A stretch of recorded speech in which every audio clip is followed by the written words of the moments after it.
조선소에 가보신 적이 있으십니까? 거제도에 가면은 우리나라 조선소들이 많이 몰려 있습니다. 바다에 배가 떠다닐 때는 잘 모르지만 배를 진짜 가까이서 보면은 정말 큽니다. 어마어마하게 큽니다. 그리고 우리나라가 세계에서 배를 제일 잘 만듭니다. 특히 기존의 배의 연료로 쓰였던 이 벙커 CU가 이 환경 문제로 점점 사용하지 않는 추세 아닙니까?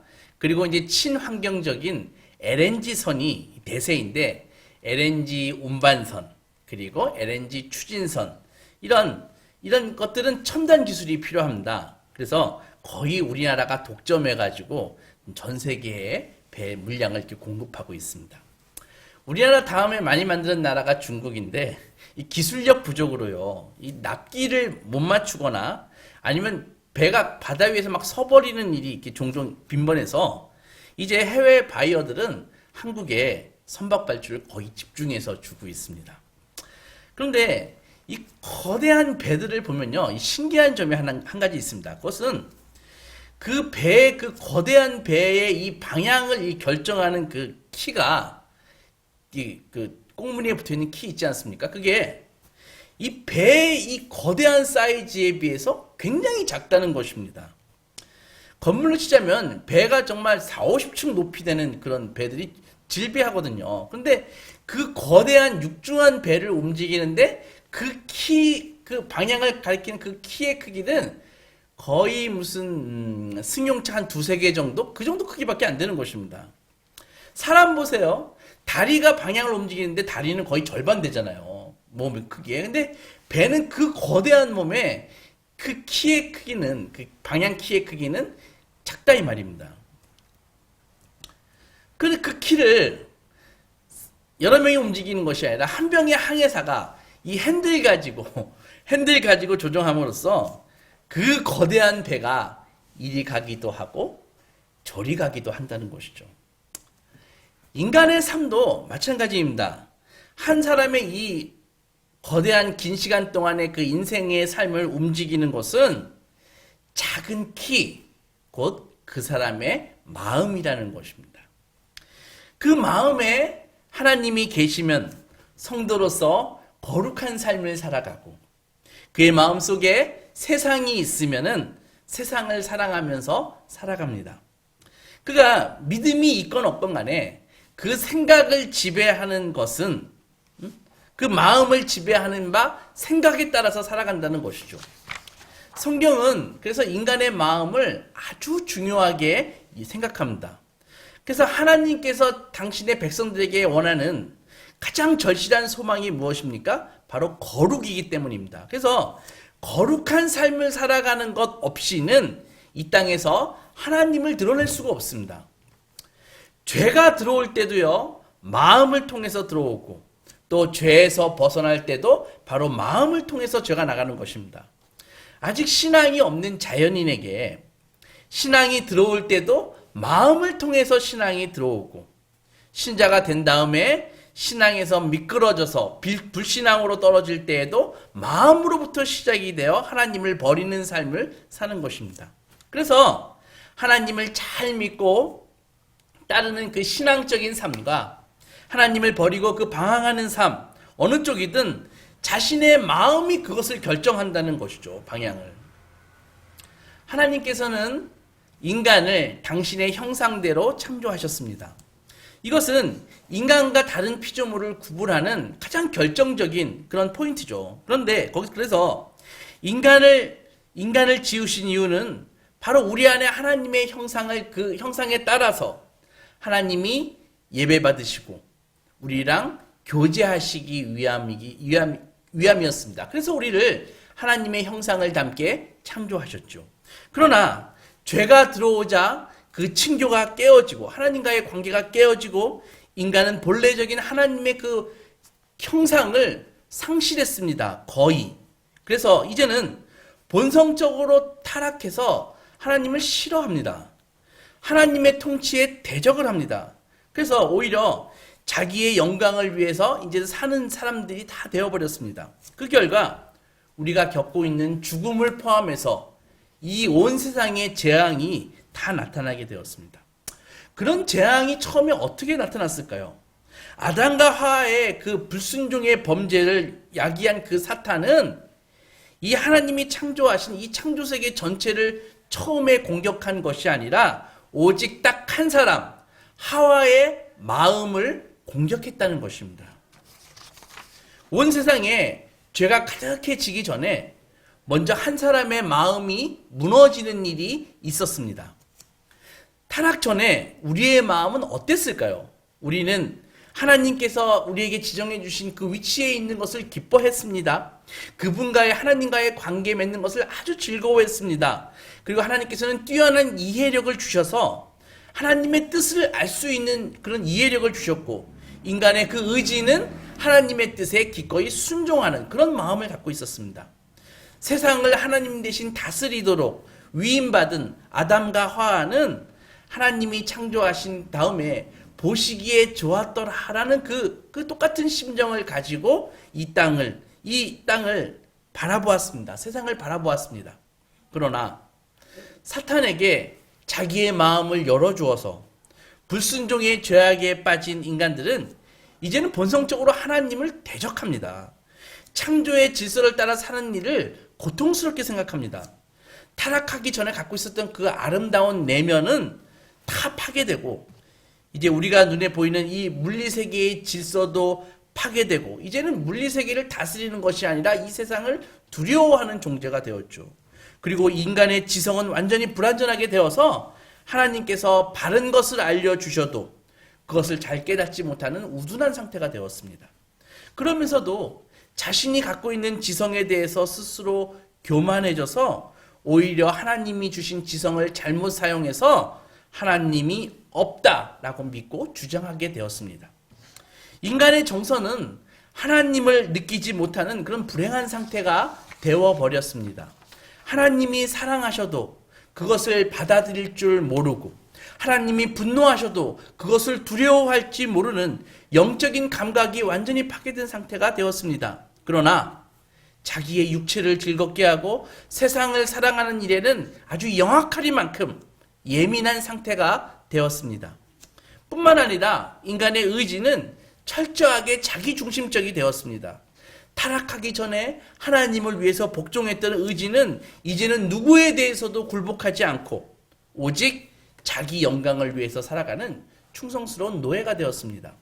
그들의 생각은 자기를 하나님이 창조하신 하나님의 뜻에는 낯선 상태가 되었고, 오히려 자기의 그 부패한 성품에서 쉽게 영향을 받게 되었습니다.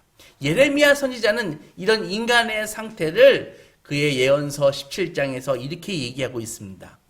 만물보다 거짓되고 심히 부패한 것은 마음이라.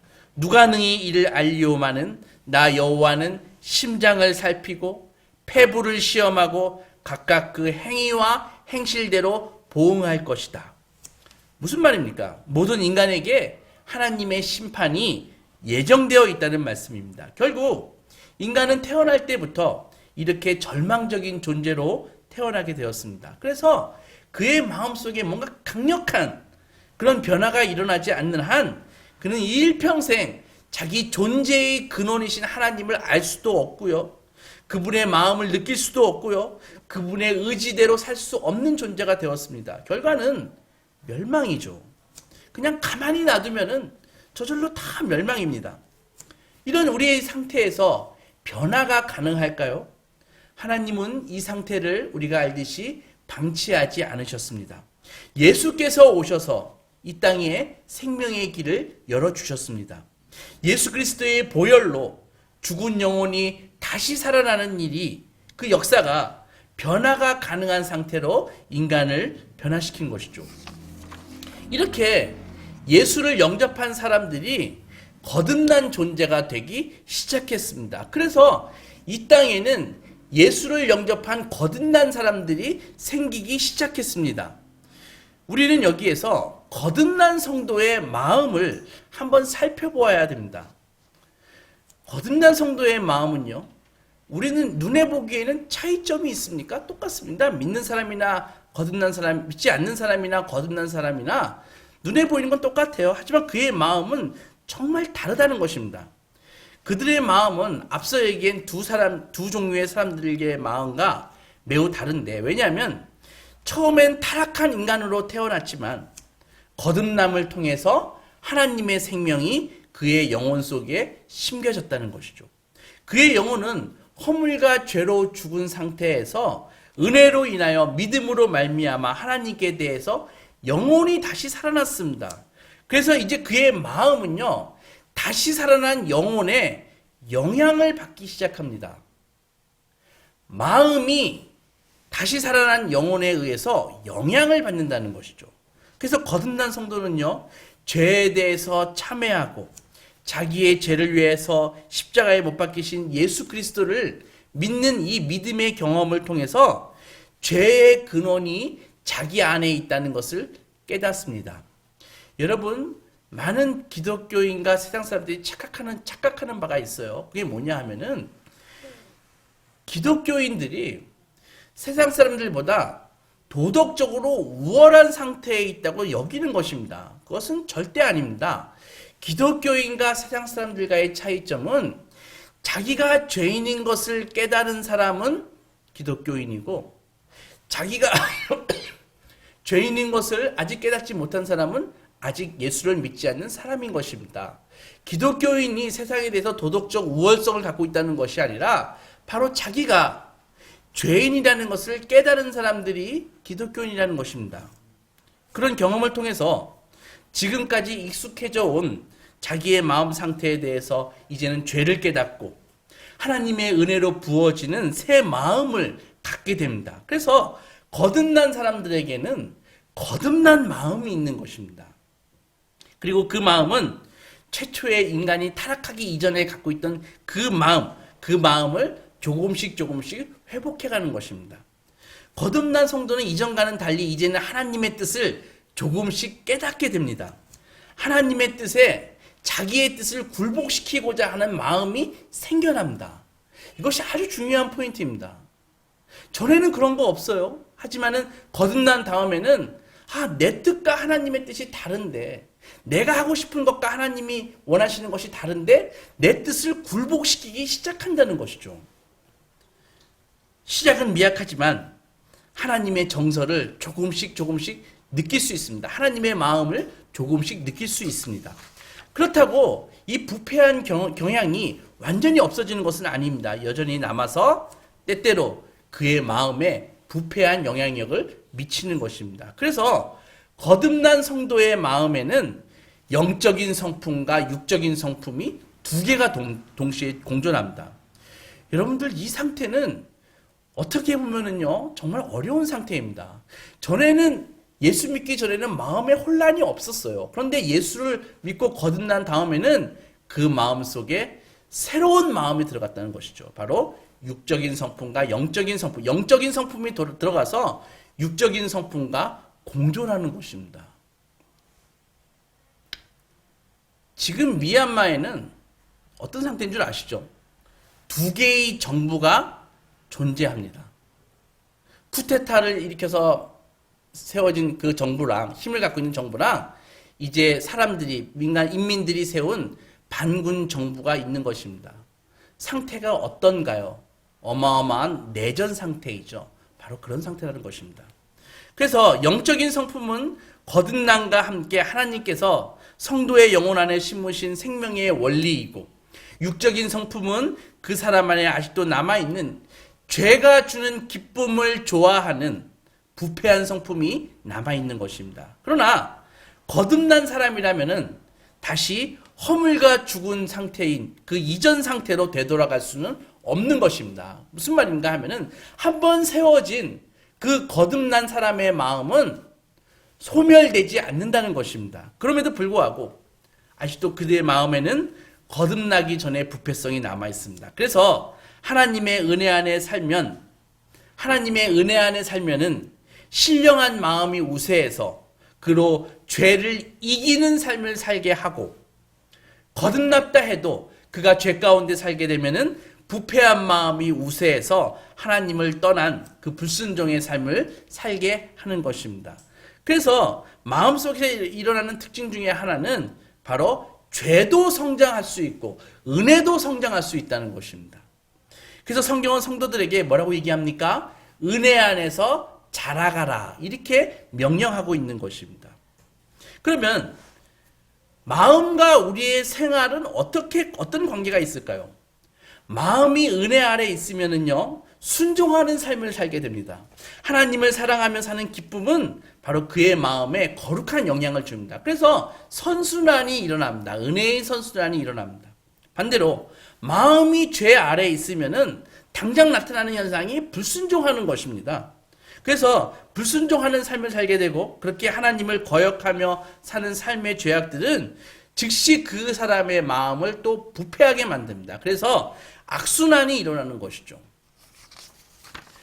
이렇게 우리의 마음은 죄와 은혜의 전쟁터라고 볼 수 있는 것입니다. 성도가 이 죄 많은 세상에 살면서 죄가 아직 남아있는 이 부패한 상태에서도 불구하고 거룩해질 수 있는 것은 바로 하나님께서 주시는 성화의 은혜 때문입니다. 하나님께서는 성화를 위한 은혜를 주시고요. 성도는 성화를 위해서 은혜를 주실 때 순종함으로써 거룩해지는 것입니다. 물론 그의 거룩은 세상에서 완성되지는 않지만은, 그러나 거룩해져 가는 그 성화의 삶은 구원받은 성도에게 가장 큰 소명입니다. 그래서 예수 믿는 사람들의 가장 큰 소명이 뭐예요? 바로 성화의 삶, 거룩한 삶을 살아내는 것입니다. 이 성화 없이는 누구도 하나님께 대해서 영광을 돌릴 수 없습니다. 그리고 이 성화는 인간의 마음에서부터 바로 시작되는 것이죠. 성화는 결코 저절로 되는 것이 아닙니다. 사단이 그렇게 만만한 존재가 아닙니다. 우리의 마음은 우리 안에 있는 이 부패성과 그것을 이용해서 유혹하는 그 사단이 수시로 점령하기 위한 전쟁터라는 것이죠. 마음에서 일어나는 이런 투쟁이 있다, 이런 전쟁이 있다, 이거를 인식하지도 못하고 산다면은 이미 그 마음은 볼 것도 없습니다. 벌써 죄에 점령당해 있거나 아니면 죄에 완전히 노출되어 있다고 봐야 되는 것입니다. 성화는 절대 공짜가 아닙니다. 자기 안에 잔존하고 있는 그 부패성과 투쟁에서 얻은 승리 가운데 이루어지는 것입니다. 그래서 죄와의 투쟁이 없으면은 성화 없습니다. 그래서 그리스도인들은 성화되어 감으로써만 비로소 행복해질 수 있다는 것입니다.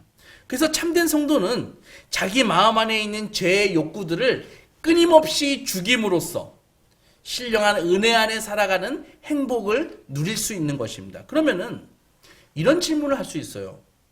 방금 성화 없이는 행복하지 않다고 했는데 우리 주위의 신앙생활을 아주 그지같이 하면서 전혀 불편을 느끼지 못하고 살아가는 교인들은 어떻게 된 거냐?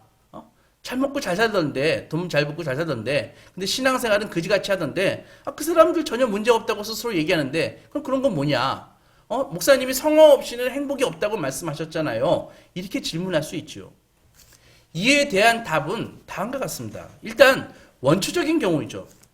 과연 그 사람이 거듭난 사람일까? 한번 생각해 봐야 된다는 것입니다.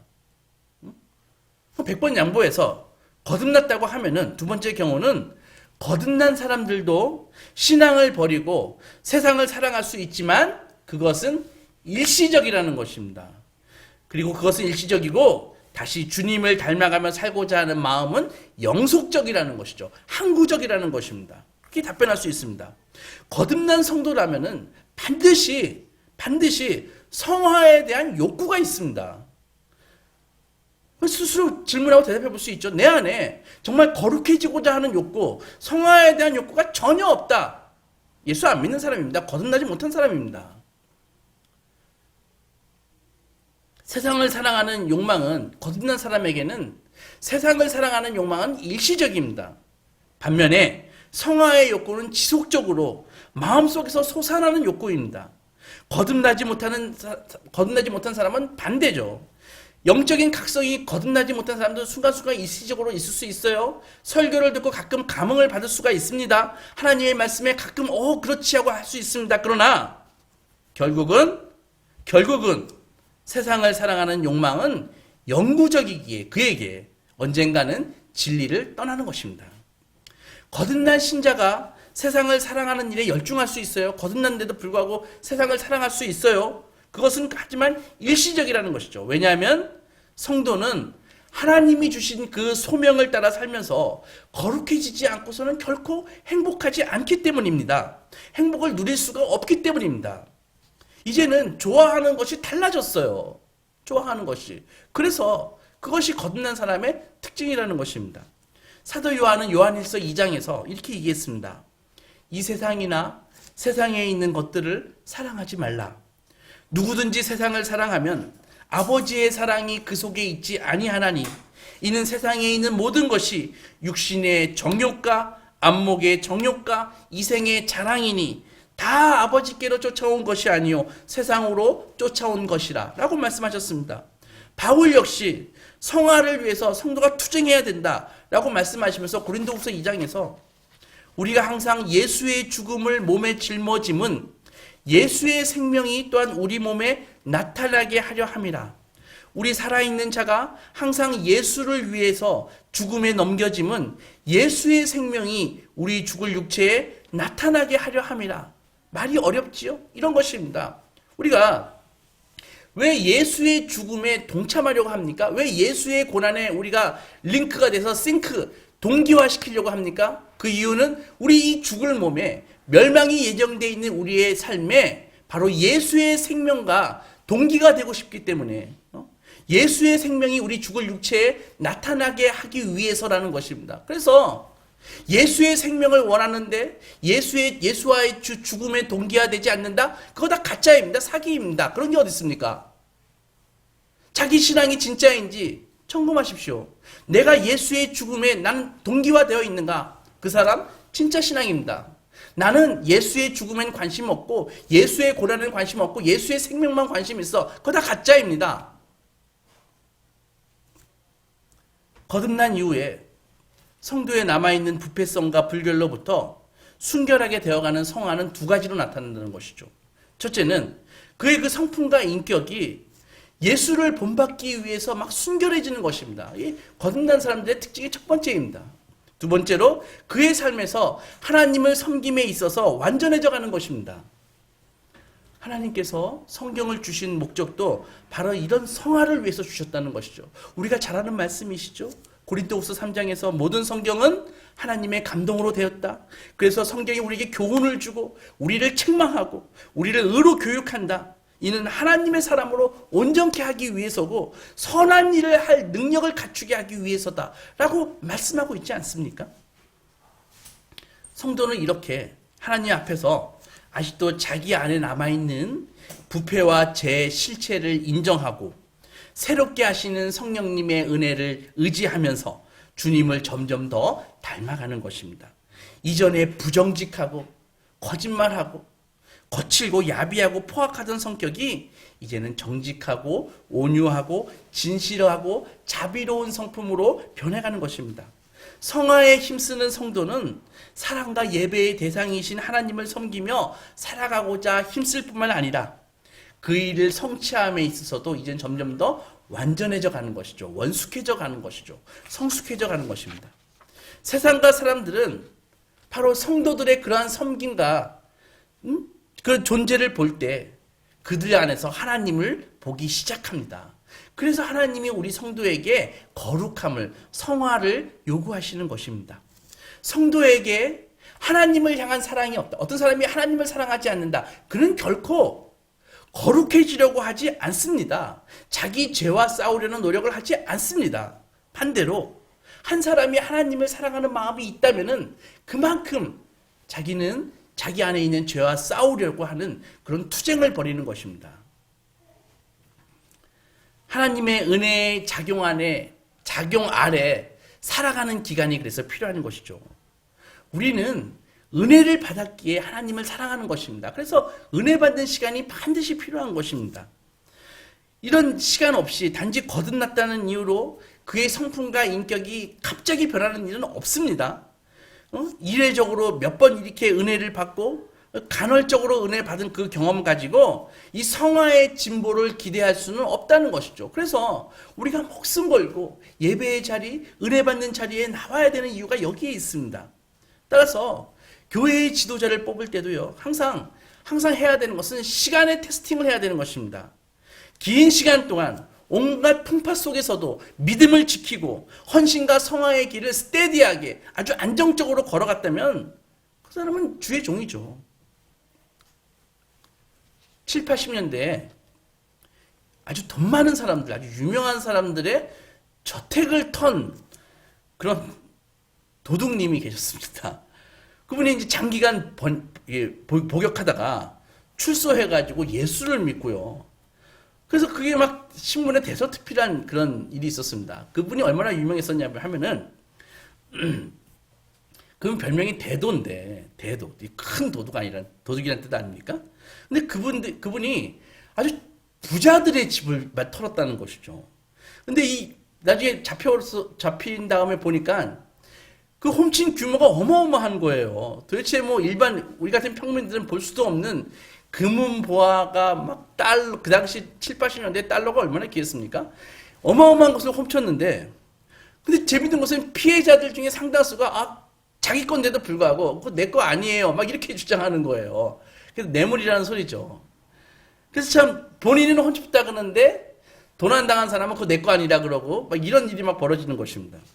근데 그분이 붙잡힌 다음에, 자기는 나름 원칙이 있다는 거예요. 그 원칙이 뭐냐면은, 자기는 훔친 것의 30%는 가난한 사람에게 도와준다. 그리고 외국인 집은 나라 망신을 시키면 안 되기 때문에 절대로 털지 않는다. 그리고 절대로 사람을 도둑질은 하지만 사람을 해치지는 않는다. 이런 걸 다 문서로 갖고 있는 거예요. 이분이 당시 저 사람 홍길동 아니야? 이렇게 동정 여론도 많이 있었습니다. 그분이 오랫동안 감옥에서 이제 출소한 다음에 어디 가서가 안수를 받으시고 막 간증 집회를 다니시는 거예요. 그리고 나 같은 도둑을 내가 구원하겠다. 그리고 내가 경비업체 이거 허점이 많은데 내가 컨설팅을 막 하겠다. 그러고 막 다니셨거든요. 근데 몇 년 후에 일본에서 간증 집회하러 가셨다가 잠깐 시간이 나셔서 거기서 절도 행각을 하다가 붙잡혀서 다시 감옥에 갇히셨어요. 제가 그걸 읽고 얼마나 참 허탄하든지. 근데 그 이후로 출소한 다음에 계속 출소와 절도를 계속 반복하면서 아직도 지금 감옥에 계세요. 그런 소식을 들었습니다. 저는 그분의 회심을 의심하고 싶지 않습니다. 사실 그거라도 저는 큰 은혜라고 생각합니다. 그러나 그를 보면서 인간의 현재가 과거에 얼마나 얽매여져 있는지, 과거의 삶에서 얼마나 인간이 자유롭기가 어려운 것인지 깨닫게 되었습니다. 이것은 거듭난 성도라고 해도 예외가 아니라는 것이죠. 그렇게 하면은 우리는 어떻게 예전에 부패한 삶으로 돌아가지 않을 수 있을까요? 두 가지가 필요한 것입니다. 첫째는 그것은 하나님을 깊이 만나서 영혼의 참된 변화가 필요하다는 것이죠. 둘째로 그 이후로도 계속해서 하나님의 그 은혜의 필드 안에, 은혜의 그 장 안에 계속 머물러야 한다는 것입니다. 그리고 계속해서 은혜 안에 살기 위해서는 끊임없이 자신의 변화된 그 마음을, 자기 마음을 계속 모니터링 하라는 것이죠. 지금 내 마음속에 자리 잡고 있는 것이 무엇인가? 나는 지금 어떤 생각을 하고 있고 그 생각의 출처가 무엇인가? 그것을 항상 지켜보라는 것입니다. 이것이 성도가 물어야 할 질문인 것입니다. 내 마음속에 나는 지금 무슨 생각을 하고 있는가? 사랑하는 소망교회 성도 여러분, 한 사람의 마음이 하나님을 향해서 크게 바뀌기 위해서는 그 영혼이, 마음이 바뀌기 위해서는 영혼의 강력한 변화가 필요합니다.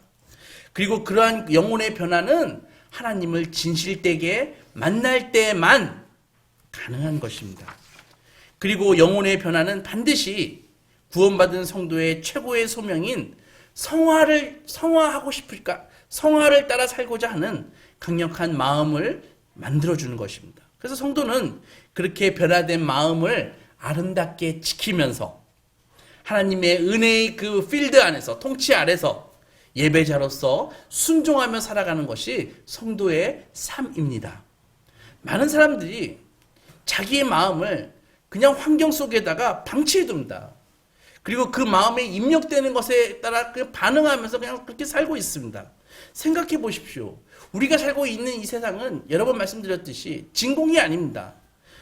눈에 보이는 악이 존재하고요. 내 안에 부패한 성향이 있고요. 그리고 사단은 공중의 권세 잡은 자가 신자의 마음을 훔치며 유혹하며 공격하고 있습니다. 지속적으로.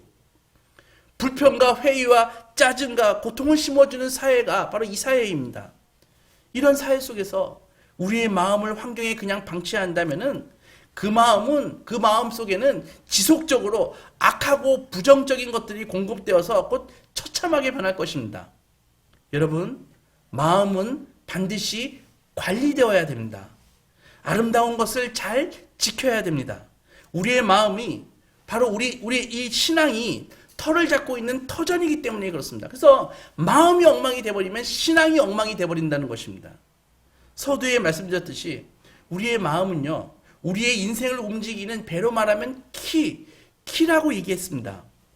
신자들은 하나님의 눈에 보기에 이 세상의 나무에 달린 우리 모두는요, 열매와 같습니다. 실과와 같습니다. 나 구원받고 지옥만 안 가면 돼 라고 생각하는 사람은 농부가 농사 지으면서 나무에 나 무엇이든지 열매 비슷한 거나 달리면 돼 라고 생각하는 거하고 똑같은 것입니다. 여러분들 돌배를 보신 적이 있으십니까? 제가 지난 여름에요, 처갓집에 가다가 언덕배기 우측에 큰 수박밭이 있었습니다. 근데 수박밭에 수박이 요만한 수박들이 막 열려 있는 거예요. 아주 방치되어 있었습니다. 그래서 저거 따먹으러 갈까 했더니 그거 못 먹는다는 거예요. 그거 밭에 방치된 그 수박 사려는 사람도 없고 팔려는 사람도 없습니다. 열매로서 가치가 없기 때문입니다. 구원받고 성화를 위해 힘쓰지 않아도 하나님의 자녀입니다. 그러나 성도라고 다 같은 성도가 아닙니다. 믿는다고 하나 잘하지 않아가지고 상포성이 전혀 없는 잔챙이 수박 같은 그런 교인들도 있고, 온갖 시험과 어려움 속에서도 거룩하게 변화되어서 정말 명품 마크를 탁 붙여주고 싶은 그런 성도도 있는 것입니다. 이것이 성화의 결과가 빚어낸 격차입니다.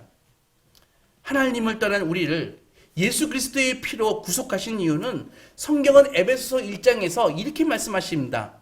하나님 앞에 거룩하고 흠이 없게 하시려고 구원해 주셨다고 말씀하고 계십니다. 무슨 말입니까? 우리를 하나님 나라에서 명품 과일 만드시기 위해서 우리를 구원해 주셨다는 얘기입니다. 성화하기를 거부하는 이스라엘 백성을 보면서 오늘 이사야 선지자는 정말 피를 토하는 심정으로 오늘 본문 5장에서 이렇게 얘기하고 있습니다. 하나님의 아픈 마음을 정말 절절히 표현해내고 있죠. 내가 사랑하는 자의 이 포도원에 정말 극상품 포도를 심었다. 내가 망대를 세우고 포도주 틀을 세우고 정말 극상품 포도나무를 심었는데, 그래서 정말 좋은 포도 맺기를 바랬는데 결국 들포도를 맺었구나 라고 한탄하시는 게 오늘 우리가 읽은 본문입니다. 사랑하는 여러분, 우리에게 마음을 주신 하나님은 우리 마음이 아름다운 자의 포도원처럼 극상품 포도를 맺기를 원하십니다. 그러기 위해서 우리는 우리의 마음을 아름답게 지켜야 됩니다. 우리의 마음 밭에서 잡초를 뽑아내고 가라지를 뽑아내고 거름을 주고요, 수시로 포도원을 허물기 위해서 침범해서 성도의 마음을 훔치는 그 포도원의 여우를 쫓아내야 됩니다. 절대로 마음을 환경에 방치하지 마십시오. 진리에 굳건하게 서십시오. 이렇게 우리의 마음을 아름답게 지켜서 하나님께서 기뻐하시는 그 성령의 9가지 열매, 극상품 포도를 맺으시는 소망의 자녀들이 되시기 주의 이름으로 축원합니다.